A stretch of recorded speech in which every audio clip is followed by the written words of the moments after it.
जय Hind. Hello everyone, आप सब कैसे हैं? आशा करता हूँ आप सब ठीक होंगे। मैं भी स्वस्थ हूँ, मैं भी ठीक हूँ। आइए, आज जो है बहुपद पर मैंने एक वीडियो बनाया था, उसमें कुछ बातें शेष रह गई थी। आइए उसे जानने का प्रयास करते हैं। तो सबसे पहले इसमें जानने का हम जो छूटा था वो था बहुपद का भाग एल्गोरिद्म। बहुपद का भाग एल्गोरिद्म जो है वो छूट गया था। मैंने सोचा इस पर एक छोटा सा वीडियो बनाऊं और आप सबके बीच शेयर करूं। तो बहुपद का भाग एल्गोरिथम अब चलते हैं, देखते हैं एक्चुअली क्या होता है। देखिए, बहुपद का भाग एल्गोरिथम जानने से पहले हम लोग को थोड़ा सा जानना पड़ेगा यूक्लिड का भाग एल्गोरिथम। यूक्लिड का भाग एल्गोरिथम वास्तविक संख्या में जो हम लोग पढ़े हैं, A is equal to B Q plus R, जहाँ आर का मान बड़ा या बराबर होगा 0 से और छोटा होगा बी से। ये बातें हम लोग जान चुके हैं और उसी बेसिस पर बनता है बहुपद का भाग एल्गोरिथम। और बहुपद में जो होता है, बहुपद को हम generally P X, Q X, G X, R X इससे सूचित करते हैं। जब आप बहुपद का भाग एल्गोरिथम पढ़ते हैं तो उसमें पी एक्स जो होता है वो भाज्य होता है, जी एक्स भाजक होता है, क्यू एक्स जो होता है वो भागफल होता है और आर एक्स जो होता है वो शेषफल होता है। आइए अब जानते हैं। यदि देखिए, यदि पी एक्स और जी एक्स दो ऐसे बहुपद हैं, पी एक्स और जी एक्स दो ऐसे बहुपद हैं कि पी एक्स का घात बड़ा हो जी एक्स के घात से। मैंने दो पी एक्स और जी एक्स दो ऐसे बहुपद लिया जाता है जिनमें मैंने जहां है ना, पी एक्स और जी एक्स दो ऐसा बहुपद लिया जाता है, दो ऐसे बहुपद लिए जाते हैं जिसमें पी एक्स का घात जी एक्स के घात से बड़ा हो।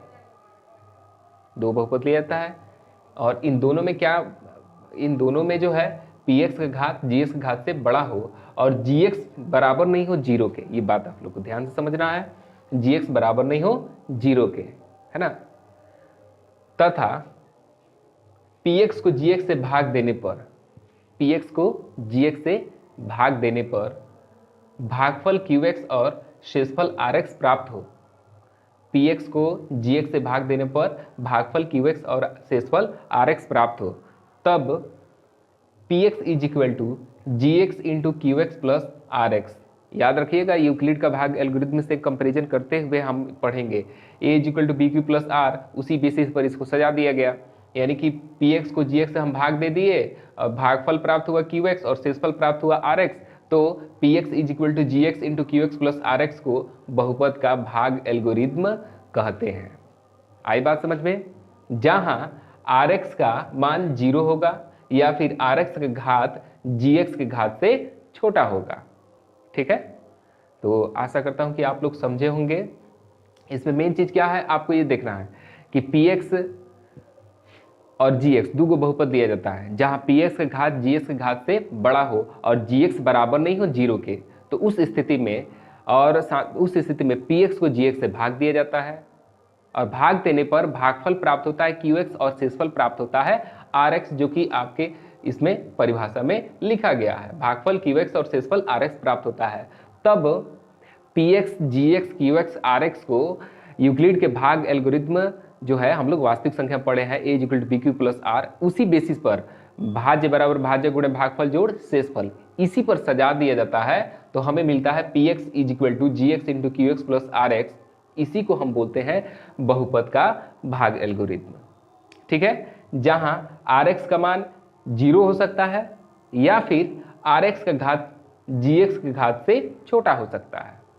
ठीक है, चलिए इस पे हम इसको सिद्ध करने के लिए, इसको जांच करने के लिए, है ना, एक हम एग्जाम्पल देखते हैं और समझते हैं। देखिए, हमने दो बहुपद लिया यहाँ पे, x square plus 2x plus 3 हमने लिया, है ना। उसको x माइनस 2 से डिवाइड करना है, हमें डिवाइड हमने कर दिया। डिवाइड करने का प्रोसेस आपको पता है, ये एक्स स्क्वायर है, ये सिंगल x है, हमको एक्स स्क्वायर लाना है। तो x में हम एक्स स्क्वायर से मल्टीप्लाई करेंगे, यानी कि इस पूरे पद में अब पहला कंपैरिजन करते हैं, पहला पद, लेकिन जब गुणा करना होता है तो भाजक के सभी पदों में गुणा करेंगे, है ना। तो x माइनस 2 में हम x से मल्टीप्लाई कर दिए, मल्टीप्लाई करके लिख दिए यहाँ पे। ये भी कोई चीज नहीं है प्लस है, ये भी कोई चीज नहीं है प्लस है, यहाँ पे भी एक्स स्क्वायर का गुणांक कुछ मैंने एक्स स्क्वायर का जो चिन्ह है वो प्लस है और एक्स का चिन्ह भी प्लस है, कुछ नहीं तो प्लस ही माना जाता है। तो हम क्या करेंगे कि इसका भी चिन्ह प्लस रखेंगे, सेम रखेंगे। चिन्ह हमेशा साइन से सेम रखना है, जिससे होगा क्या कि नीचे वाला चिन्ह बदलेगा। ठीक है, तो नीचे वाला साइन चेंज कर दिए। ये बहुपद का भाग है। आशा है कि आप सब 9th क्लास में अच्छे से आप लोग पढ़े होंगे, है ना। इसका डिवीजन कर दिया, यहाँ पे ये कट गया, आप देखेंगे यहाँ पे ये जुट गया 4x, अब +3 यहाँ पे उतार दिया हमने, लिख दिया। उसके बाद से अब यहाँ पे पहला पद 4x है और इसमें पहला पद x है, तो x को हमें 4x बनाना है, तो जाहिर सी बात है कि 4 से गुणा करना पड़ेगा। अब थोड़ा साइन देख लेते हैं, तो 4x का साइन जो है चिन्ह है प्लस, कोई चिन्ह है तो प्लस है, x का कोई चिन्ह है तो प्लस है, तो हम भी यहाँ पे भागफल में जो 4 से मल्टीप्लाई करना है तो 4 का चिन्ह भी हम प्लस रखेंगे। आइए +4 से यानी 4 से भागफल में गुणा करके नीचे लिखते हैं, तो 4 से गुणा करेंगे तो 4x माइनस 4 दूना 8 हो जाएगा, और नीचे का साइन चेंज होगा भाग के नियम के हिसाब से। ये दोनों कट गया, 8 3 कितना हो जाएगा 11, यानी कि शेषफल प्राप्त हो गया 11। यहाँ पे हम देखते हैं कि px x² + 2x + 3 है। px जो है px x² + 2x + 3 है, ये भाज्य है ना। x - 2 जो है gx है, यानी कि भाजक है। और x + 4 जो है आप देखेंगे यहाँ पे, sorry it's my mistake, x + 4 जो है वो भागफल है, और शेषफल क्या है 11, यानी कि rx, शेषफल rx 11 है। अब यहाँ से हम फिर पीछे आएंगे और देखेंगे px = gx × qx + rx, इसमें हम LHS लेंगे और फिर इसको RHS लेंगे। ये जो है इसको जो है LHS ले लेंगे, ठीक है, और इसको RHS लेकर, और जो भी इसके मान है, जो भी इसके वैल्यू है या बहुपद जो है उनको रख के गुणा भाग जो भी करना है, मल्टीप्लाई करके, जोड़ के, घटा के हम देखेंगे कि LHS RHS इस सूत्र पर बराबर आ रहा है कि नहीं। आइए तो हम LHS ले लीजिए px, और px का मान आपको पता है कि यहाँ पे हमने लिख दिया है, तो px ले लीजिए, यानी कि LHS का मान x² + 2x + 3 हो गया। RHS जो है लेकर चलेंगे, तो RHS है gx × qx + rx, तो RHS है gx × qx + rx। अब gx का मान यहाँ पे रख दीजिए x - 2, है ना, gx का मान x - 2 रख दिए, x - 2 इंटू, यानी कि मल्टीप्लाई, qx है, qx की जगह पर हमने रख दिया x + 4, और आप देखेंगे rx की जगह पर 11 रख देंगे, rx की जगह पर 11 रख दिए, और इसको मल्टीप्लाई करेंगे। मल्टीप्लाई करने के बाद आएगा x² + x + 3, है ना, x² + 2x होगा, है ना, आप प्लस में 3, यानी कि हम देख रहे हैं कि LHS और RHS आपस में क्या है, बराबर है ना। तो इससे ये साबित होता है कि बहुपद का भाग एल्गोरिथम सही है या सत्य है। या फिर हम ऐसे भी कह सकते हैं कि जो हमने भाग यहाँ पे दिया है ना, वो सही है, क्योंकि हमने चेक किया है बहुपद के भाग एल्गोरिथम पर। तो दोनों का यहाँ से जो है एक तरह से प्रूवन हो जाता है, दोनों की सत्यता की जांच हो जाती है। चाहते हैं तो मैं इससे साइड हो जा रहा हूं, और आप सब स्क्रीनशॉट ले सकते हैं।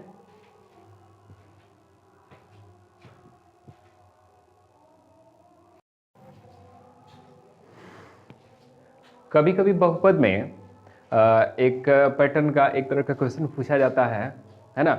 वो क्वेश्चन ये होता है कि ग्राफ दे दिया जाता है ना, ग्राफ दिया जाता है, और ग्राफ में ग्राफ को देखकर आपको बताना होता है, हाँ पीने वाला है। ग्राफ में आपको ये बताया जाता है कि ये पूछा जाता है कि हल की संख्या कितने हल होंगे। तो देखिए, जब भी इस तरह का क्वेश्चन देता है बहुपद में, ग्राफ दे देता है और आपसे पूछा जाता है कितने हल होंगे, तो हम इसे फोकस करेंगे कि ग्राफ में जो रेखा है, जो भी रेखा ग्राफ में चल रही है, वो रेखा एक्स अक्ष को कितनी बार काट रही है या टच कर रही है, एक्स अक्ष को कितनी बार काट रही है या फिर छू रही है। कई बार ऐसा होता है कि ऐसे एक्स अक्ष है, ऐसे छू के निकल गई, छूते हुए निकल गई, तो वो भी जो एक्स अक्ष को काटे या छुए, स्पर्श करें, उसे भी काउंट करेंगे। तो जैसे देखिए, यही अभी इस ग्राफ पे, ये वाले इसमें ये रेखा चल रही है, तो हमको क्या है ना कि वाई अक्ष को कितनी बार काट रही है उससे मतलब नहीं है, एक्स अक्ष को कितनी बार काट रही है रेखा, ग्राफ की जो रेखा है, या फिर छू रही है, इससे मतलब है कि नहीं। तो एक्स अक्ष को आप देख लीजिए, ये देखिए 1 बार, 2 बार, 3 बार, और ये देखिए 4 बार काट रही है। इसका मतलब कि इस ग्राफ में आप कहेंगे कि इस बहुपद के कितने हल होंगे, तो 4 हल होंगे, है ना। फिर यहाँ पे आप देखेंगे इसमें देखिए एक्स अक्ष को, वाई अक्ष को जो 1 2 3 4, है ना, ऐसे भी काउंट कर सकते हैं चूंकि मूल बिंदु पर है 5। देखिए वाई अक्ष को कई बार काट रही है, लेकिन एक्स अक्ष को कितनी बार काट रही है ये देखना है। तो यहाँ पे तो निकल रही है ना एक्स अक्ष को काटते हुए, तो एक्स अक्ष को एक बार काट रही है तो एक ही हल होगा। ठीक है, आशा करते हैं आप सब समझे होंगे। तो इस तरीके से बहुपद में जो बाकी था, बहुपद का भाग एल्गोरिथम, उस पर मैंने ये वीडियो बनाने का प्रयास किया है और आप सबको मुझे आशा है कि आप सब समझे होंगे, है ना। एक शेर है मंजूर हाशमी साहब का, मैं कहना चाहता हूँ कि एक ज़माना है हवाओं की तरफ, एक ज़माना है हवाओं की तरफ, मैं चरागों की तरफ हो जाऊँ। हमारे आपके आसपास या सोसाइटी में ऐसे कई ऐसे उपेक्षित लोग होते हैं, उपेक्षित मैं कह रहा हूँ इसलिए क्योंकि उन पर लोगों का ध्यान कम जाता है या लोग उनकी बात बात में अवहेलना कर देते हैं। वो लोग हो सकता है कोई विद्यार्थी भी हो, कोई लड़का लड़की भी हो, कोई पढ़ने लिखने वाले हुई हो, जिनकी उपेक्षा की जाती है। क्लास में भी कई बार ऐसा हो जाता है, कुछ बच्चे किसी बच्चे या बच्ची को उपेक्षित कर दे, कहने का मतलब अपमानित कर देते हैं या फिर बहुत हीन समझते हैं। तो हमें किसी को कम करके नहीं आंकना चाहिए, है ना। और कोई जरूरी नहीं है कि दुनिया जिधर चल रही है उधर हम उसी दिशा में हमको ही चलना है, ये कोई जरूरी नहीं है। हमें सही रास्ते की ओर चलना है, सही आदमी का सपोर्ट करना है ना। जिसके अंदर सच्चाई है उसी को सपोर्ट करना है। तो एक जमाना है हवाओं की तरफ, है ना। हवा जिधर से बह रही है, जिस दिशा में बह रही है, हम भी उसी दिशा में चलते जा रहे हैं। अच्छा लगता है थोड़ा, मैंने अगर साइकिल चलाते हुए आप चल रहे हैं और हवा तेजी से बह रही है, तो हवा की दिशा में अगर साइकिल चलाते हैं तो आपको सहारा मिल जाता है ना। तो एक जमाना है हवाओं की तरफ, मैं चरागों की तरफ हो जाऊं, है ना। तो हमें हमेशा चरागों की तरफ क्यों भाई? तो चराग से रोशनी निकलती है और रोशनी का प्रतीक है। अगर हवा तेज बह रही है और चरागों का सहारा अगर न मिले तो फिर रात में, यानी कि जब अज्ञान चारों तरफ फैलेगा तो उस समय रोशनी, ज्ञान की रोशनी कहाँ से मिलेगी। इसलिए एक जमाना है हवाओं की तरफ, मैं चरागों की तरफ हो जाऊं। एक छोटा सा मसला अभी तैर रहा है हाल फिलहाल में मनीष कश्यप से रिलेटेड। तो किसको किधर सपोर्ट करना है, ये ऐसे हम शिक्षक हैं, हमको राजनीति से कुछ लेना देना नहीं है। सच्चाई क्या है वो उधरे हमको सपोर्ट करना चाहिए, जिधर सच्चाई है उधर ही हमें सपोर्ट करना चाहिए। तो इन्हीं शब्दों के साथ जो है आज का सेशन यहीं पे, जो बहुपद का सेशन है यहीं पे समाप्त करता हूँ और मिलते हैं अगली वीडियो में। तब तक लेते हैं विश्राम। जय हिंद।